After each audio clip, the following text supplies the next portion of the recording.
आप देखते होंगे कथाओं में किसी का चरित्र जन्म से शुरू होता है, किसी का चरित्र विस्तार से विवाह से शुरू होता है। लेकिन भरत भैया जन्म के समय नाम आ गया, चलो ठीक है, विवाह के समय नाम आ गया, ठीक है। अभी तक भरत भैया के बारे में कोई विस्तृत जानकारी रामचरितमानस में नहीं आई। लेकिन आज भरत का जो चरित्र प्रारंभ हो रहा है वो कहां से? जन्मदाता के मरण से भरत का चरित्र प्रारंभ हो रहा है।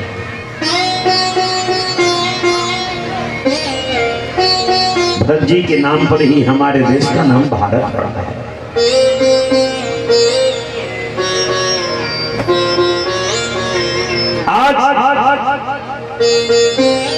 भरत भैया ने कहा काका जी बात क्या है, क्यों नहीं बताते? इन्होंने कहा भरत अब जितनी जल्दी हो सके आप अयोध्या के लिए प्रस्थान करें। भरत जी और लक्ष्मण शत्रुघ्न भैया दोनों तैयारी करके और अयोध्या के लिए चल दिए। मार्ग में क्या देखते हैं कि अपशगुन हो रहा है मार्ग में। इन्होंने कहा इतने अपशगुन क्यों मिल रहे हैं हमें मार्ग में? धीरे धीरे महाराज अयोध्या नगरी में आए। अयोध्या नगरी में आए तो आकर के क्या देखा? अयोध्या सुनसान पड़ी हुई है।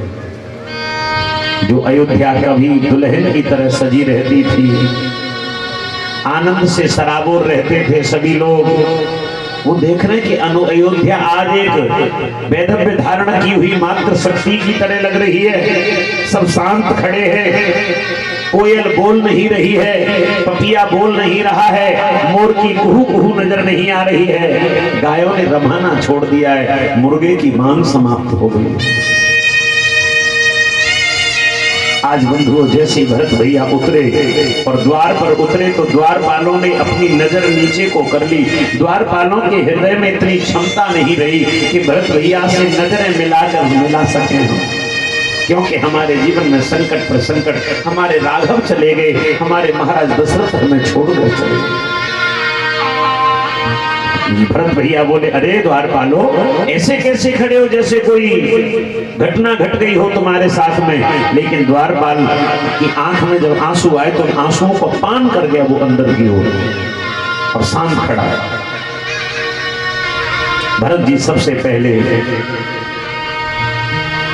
मां कैकेयी के पास गए तो कोई नजर नहीं आया, तो जाके का कहो कहां तात, कहां सब माता, कहां सिया मात, लगन प्रिय भ्राता। मैया मेरी माताएं सब कहां चली गई? मेरे भैया लखन प्रभु श्री राम और मेरी माता जानकी कहां है? जैसी इसने कहा मैया क्या बोल पाती, मैया कुछ बोल नहीं पा रही है बंधु। मैया शांत चित्त होकर के खड़ी है। क्या कहूं बेटा, कुछ नहीं बोल पाई मैया। मां बताओ तो सही मेरे भैया कहां हैं, मेरी मातृ शक्ति सब कहां चली गई? तो माता ने कहा बेटा मैंने सब बात बना ली थी, लेकिन एक इस बीच में एक विधाता ने कार्य बिगाड़ दिया। क्या बात बना ली थी? बोले मैंने तेरे लिए राजपाट और राम के लिए 14 वर्षों का वनवास मांग लिया था, और इसी बीच महाराज दशरथ स्वर्ग सिधार गए। जो इतना कहा भरत की करुणा से नेत्र भर आए। मां ये कैसी बात करती हो तुम? मेरे प्रभु श्री राम के लिए आपने वनवास मांग लिया, ये कहां की नीति है? बर्मागत मुख भये पीड़ा, गरन जीव मुख परे हो कीड़ा। अरे मां ये वरदान मांगते समय तुझे कष्ट नहीं हुआ? तेरी जीभ गल क्यों नहीं गई, तेरे मुख में कीड़े क्यों नहीं पड़ गए जिस समय तूने ये वरदान मांगा था? तुझे पीड़ा नहीं हुई? इतने में बंधुओं मंथरा आरती का थाल लेकर के आई, तो पीछे से किसी ने कह दिया यही कलंकनी है, इसी ने जहाँ के कई मैया को भड़काया था राम के प्रति। तो जैसे सामने आई मंथरा, भरत शत्रुघ्न भैया की आरती उतारना चाहती है। शत्रुघ्न भैया ने 1 लाख का प्रहार किया मंथरा की थाली पर। ओरी ओ दुष्टा हृदय जली, अब बंद कर देना, अब हमें जलाने आई है, रघुकुल का जलता दीप उझा आरता उतारने आई है। अरे कलंकनी, अरे पापनी, आज तूने हमारे हंसते खेलते परिवार को नष्ट कर दिया, बिगाड़ दिया, ये ठीक नहीं किया तूने। मन दुखी हो गया, कुंठित हो गया और कहते हैं मैया तूने क्या ठान रखी थी अपने मन में? दूसरे से तूने क्या ठान रखी थी अपने मन में? क्या सोच करके तूने मेरे राम को वन में भेज दिया? इसके उपरांत जल से बाहर रहकर मछली न मरे, ऐसा हो सकता है, लेकिन तेरे मन में बेटा कभी कटुता का भाव नहीं आ सकता। ज्ञान होने के बाद भी अज्ञान समाप्त न हो, ऐसा हो सकता है, लेकिन ये नहीं हो सकता कि मेरे भरत के मन में राम के प्रति कोई कटुता का भाव आ जाए। बेटा ये कभी मत सोचना तुम कि तुम्हारे कारण मेरा राम वन में गया है। मुझे तो लगता है हमारी अयोध्या नगरी को किसी की नजर लग गई। गुरुदेव भगवान ने कहा कि चलो राम भरत पहले अपने पिताजी का संस्कार कर लीजिए। तो सरजू मैया के किनारे जाकर के चंदन की लकड़ी ला करके गुरुदेव ने दशरथ जी का संस्कार करवाया है। और संस्कार होते होते आज गुरुदेव वशिष्ठ के मन में भी दुख की हिलोर आ गई और कहते हैं बेटा सुना हूं भरत भावी प्रबल बिलख कहे मुनिनाथ हान लाभ जीवन मरण यस अपयस विधि हाथ। बेटा इसमें हम और आप कुछ नहीं कर सकते। ये 6 चीजें विधाता ने अपने हाथ में रखी हैं। कौन कौन सी? हान लाभ जीवन मरण यश और अपयश। इसलिए पुत्र अब तुम राज्य गद्दी को संभालो। तो भरत भैया कहते हैं गुरुदेव मैं राज्य पाठ नहीं कर सकता, मैं राजगद्दी नहीं संभाल सकता हूं। क्यों? कि इस गद्दी को सिंहासन कहा गया है, इस पर बैठने वाला सिंह होता है और सिंह जो थे वो तो चले गए, मैं सिंह नहीं हूं। भरत भैया के लिए तो मानस में शब्द आया है भरत हंस रवि वंश तड़ागा। भरत जी को तो हंस कहा गया है। और सिंह कौन थे? पुरुष सिंह दो वीर हर्ष चले मुनिवर हरन। सिंह तो 2 ही थे अयोध्या में, राम और लक्ष्मण, वो दोनों चले। आज भैया भरत सबको लेकर के चले। गुरुदेव भगवान कहते हैं भरत तुम रथ में आरूढ़ हो जाओ। तीनों माताओं को रथ में बिठा दिया। भरत ने कहा कि मैं रथ में बैठकर नहीं जाऊंगा। क्यों? मैंने सुना है कि मेरे राघवेंद्र सरकार भैया लखन और माता जानकी नंगे चरण पैदल चल करके इन मार्गों से निकल करके गए हैं।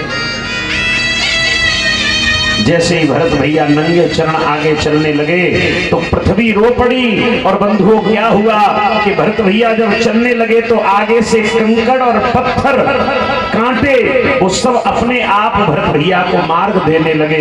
इतना सा भी कंकड़ पृथ्वी पर नजर नहीं आ रहा है। भरत भैया ने कहा, गुरुदेव ये सब क्या हो रहा है, ये कंकड़ अपने आप क्यों हट रहे हैं? एक दिन मैंने इसका संकेत थोड़ा सा आपके लिए किया था। तो उस समय गुरुदेव भगवान की आंखों में आंसू भर आए और कहा, बेटा भरत, जिस समय तुम्हारे ज्येष्ठ भ्राता प्रभु श्री राम यहाँ से निकल के जा रहे थे उस समय ये कंकड़ पत्थर चुभने लगे। तो माता जानकी ने कहा कि प्रभु कभी नंगे चरण निकले नहीं हो, लाओ मैं आगे साफ करती चलूं। तो राम जी के करुणा से नेत्र भराए और राम जी ने कहा, जानकी मैं इसलिए नहीं रो रहा कि ये कंकड़ पत्थर मेरे पैरों में चुभ रहे हैं, मैं इसलिए रो रहा हूँ कि कल को मेरा छोटा भैया भरत जब सुनेगा कि मेरे राम वन में चले गए तो वो निश्चित मुझसे मिलने आएगा। और जब वो मिलने के लिए आएगा तो ये निगोड़े कंकड़ पत्थर मेरे भरत के चरणों में चुभेंगे। उसके सुकोमल चरण इन कष्टों को कैसे सहन करेंगे? तो भाई के ऊपर आने वाली विपदा को सोच करके मेरा मन द्रवित हो रहा है, मैं दुखी हो गया। आगे बढ़े, गंगा के किनारे पहुंचे और वहां जाकर के जब स्नान करने लगे तो भरद्वाज मुनि ने कहा, भरत भैया यहां पर भी एक घटना घटित हुई थी राम के साथ में। क्या? बोले राम जी जब स्नान करने लगे थे और यहाँ संकल्प मंत्र पढ़ा गया, उसमें एक शब्द आया भरत। तो भरत शब्द सुनते ही राम जी गंगा नदी में गिर पड़े। वैसे तो वियोग बहुत सहा राम ने, पर भरत का वियोग नहीं राम से सहा गया।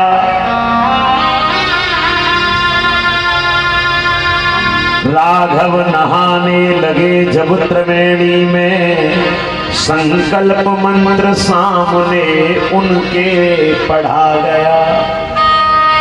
जब राम जी स्नान करने लगे और संकल्प मंत्र रखा स्नान के लिए, तो संकल्प में जब शब्द आया भारत वर्षे भरतखंडे आर्यावर्त देशांतर्गते पुण्य पवित्र क्षेत्रे अयोध्या नगरी सरयू गंगायाम तटे, तो भरत शब्द जब आया सुनते ही भरत शब्द सुधे आई भरत भैया की, और गिर पड़े त्रिवेणी में नहीं राम से रहा। त्रिवेणी में गिर पड़े राम जी। तो आज भरत जी भी रो पड़े, कितने कष्ट सहन किए मेरे राघव ने मेरे को लेकर के। गंगा को पार किया। इधर बंधुओं जैसे ही निषाद राज ने देखा कि भरत भैया आ रहे और इनके साथ में सेना भी है, तो निषाद राज को लगा कि भरत जी सेना लेकर के राम जी पर चढ़ाई करने जा रहे हैं। तो निषाद राज ने अपना तीर कमान उठाया, लेकिन केवट ने कहा हो सकता है राम से मिलने जा रहे हो, ये भी तो हो सकता है। बोले सेना को साथ लेकर क्यों जाते? बोले विचार करने वाली बात है। तो इन्होंने क्या किया, ध्यान देना। निषाद राज ने दो प्रकार का भोजन सामने रख दिया, एक मांसाहारी और एक शाकाहारी। और बोले अभी पता चल जाएगा कि भरत राम से लड़ने जा रहे हैं या राम को मनाने जा रहे हैं। कैसे? बोले भरत आकर के अगर मांसाहारी भोजन को स्वीकार करें तो इनके मन में राम से लड़ने की जिज्ञासा होगी, और अगर सात्विक भोजन स्वीकार करें तो समझना ये राम जी से मिलने जा रहे हैं। तो बंधु यहाँ बड़ी सुंदर एक चर्चा आई है, कंद मूल फल खग मृग मांगे। परसों मैंने कथा में आपसे कहा था खग मृग, ये खग मृग शब्द मानस में कई जगह आया है। तो कंदमूल फल खग मृग मांगे, खग मृग का अर्थ हो गया जीव जंतु, जीव जंतुओं का मांस मांगा नहीं। मैंने आपको बताया था खग मृग का अर्थ क्या है। खगेन मृग्यते इति खग मृगेमः, तोता जिसको ढूंढ ढूंढ करके खाता है वृक्षों में, उसको खग मृग कहा जाता है। और वो खग मृग क्या होता है? मीठा फल। भरत भैया ने पहले तो मना किया, मुझे कुछ नहीं खाना, लेकिन जब कहा कि ठीक है नहीं मानते हो, बोले प्रभु का प्रसाद है, तो खग मृग मांगे, माने कंद मूल फल उठा करके स्वीकार किए। इतना देखते ही महाराज हृदय द्रवित हो गया। निषाद राज जी चरणों में झुकने लगे, तो चरणों में झुकने से पहले ही राम भरत भैया ने दौड़कर निषाद राज को अपने गले से लगा दिया। भक्त वत्सल भगवान की जय। किसी ने कहा महाराज ये तो निषाद हैं, आप राजसी वस्त्र पहने हो और इतने सुंदर वस्त्र गंदे हो जाएंगे, ये निषाद राज हैं, इनकी जाति और आपकी जाति में अंतर है। भरत भैया ने कहा कैसी बात कर दी, जो राम का है वो मेरा है।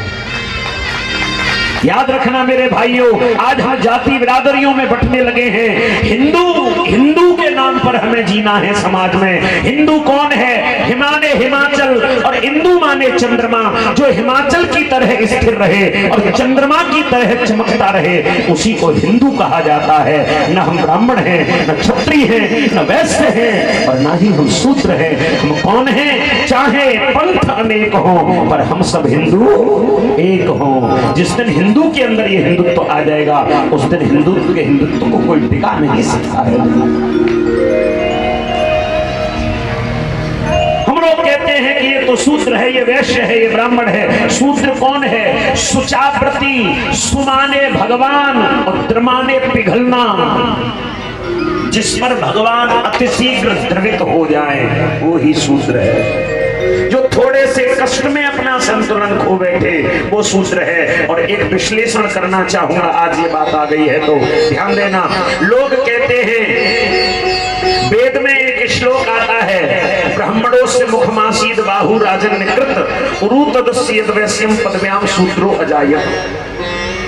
वेद कहता है, वेद की ऋचा कह रही है, ब्राह्मणों से मुख मासीद बाहु। ब्राह्मण भगवान का मुख है। भगवान का मुख क्या है? ब्राह्मण। बाहु राजन्यकृत, भुजा क्या है? क्षत्रिय। उरु तदस्येद वैश्यम, उदर क्या है? पेट क्या है? वैश्य। और पदव्याम शूद्रो अजायतः, पैर ही शूद्र है। पैर क्या है? शूद्र।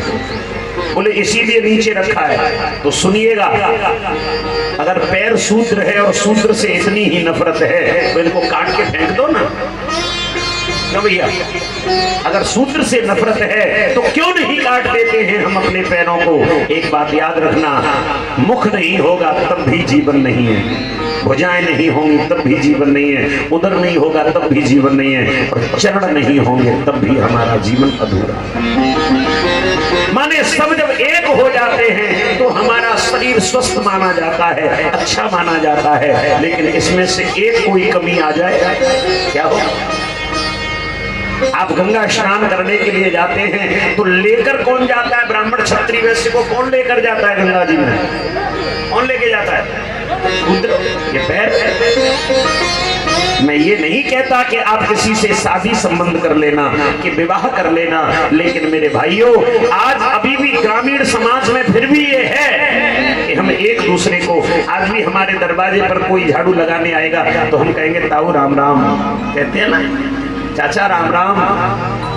हमारे ग्रामीण समाज में, ग्रामीणांचल में आज भी ये सभ्यता बनी हुई है और ये रखनी चाहिए। क्यों? क्योंकि जाति बिरादरी संसार में आकर के बनती है, कुल में आकर बनती है।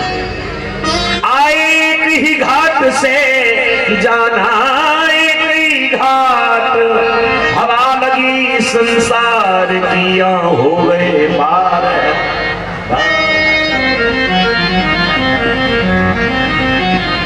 मैं तो कहता हूं, हम लोग जो जाति बिरादरी और धर्म के नाम पर लड़ते हैं ना, आज छोड़ दीजिए ये।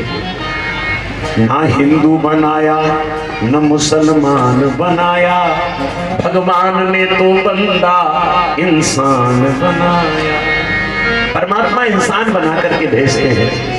काले खां भक्त की कथा मैंने आपको सुनाई थी, क्या अंतर आया उसमें? कोई तो अंतर नहीं है। मैं एक कथा करने जाता हूँ महाराष्ट्र में, एक 40 गांव जगह है, 40 गांव, जलगांव से आगे, और वहां पर हर वर्ष कथा होती थी। लगभग 30 से 35 लोग कमेटी कथा कराती है, जिसमें से 17 मुस्लिम भाई हैं, बाकी हिंदू हैं। आज भी 17 मुस्लिम भाई हैं जो कमेटी में हैं और बड़े जोर शोर से कथा का आयोजन करते हैं। परमात्मा के अंदर कोई भेद मत समझ लेना, परमात्मा में कोई भेद नहीं।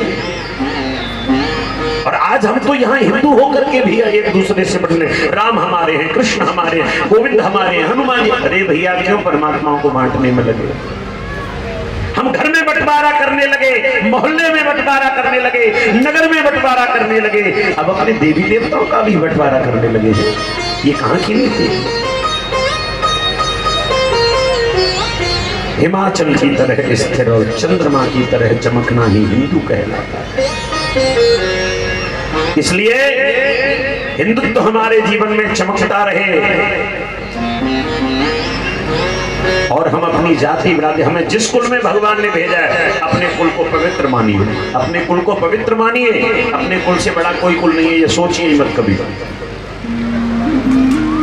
तो आज भरत भैया ने गले लगा लिया और जैसे ही गले लगाया है सभी लोग बड़े प्रसन्न हुए। इसके उपरांत भरत जी आगे बढ़े, जहां जहां राम जी ने प्रतिक्रिया की वहां पर गुरुदेव बताते गए।